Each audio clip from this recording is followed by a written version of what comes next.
તો આ તરફ સુરત શહેર આમ આદમી પાર્ટીના સંગઠન મહામંત્રી તુલસી લાલિયા સહિત 3 સામે ઓલપાડ પોલીસ સ્ટેશનમાં ગુનો નોંધાયો છે।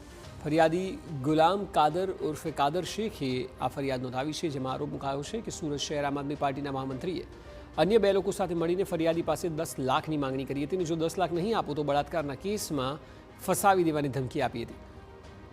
આરોપીઓએ ફરિયાદીના પુત્ર પાસેથી 1 લાખ પડાવ્યા હતા।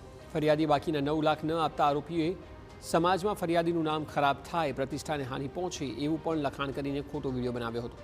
ફરિયાદ નોંધાતા ઓલપાડ પોલીસ સ્ટેશન બહાર આમ આદમી પાર્ટીના કાર્યકરો ભેગા થઈ ગયા। જોકે હાલ પોલીસે આપના મહામંત્રી તુલસી લાલિયા અને કલ્પેશ પટેલને ઓલપાડ કોર્ટમાં રજૂ કર્યા હતા। પોતાની ફરિયાદીને એવી ધમકી આપેલ કે જો તમારે ઇજ્જત આબરૂ બચાવવી હોય તો રૂપિયા 10 લાખ આપવા પડશે, જો નહીં આપો તો તમારા દીકરાને ખોટા બળાત્કાર જેવા આજીવન ગુનાની સજાના ગુનામાં ફિટ કરાવી દેશું અને તમારું જીવવાનું હરામ કરાવી દેશું તથા જાનથી મારી નાખશું। ઇજ્જત આબરૂની અને પ્રતિષ્ઠાને હાનિ પહોંચે તેવા હેતુસર ખોટું ઇલેક્ટ્રોનિક રેકોર્ડ બનાવી ખોટો વિડીયો બનાવી અને ગુનો આચરેલ છે। જે ગુનાના ભાગરૂપે આરોપી તુલસીભાઈ લાલૈયા તથા આરોપી કલ્પેશભાઈ પટેલની ઓલપાડ પોલીસે ધરપકડ કરેલ છે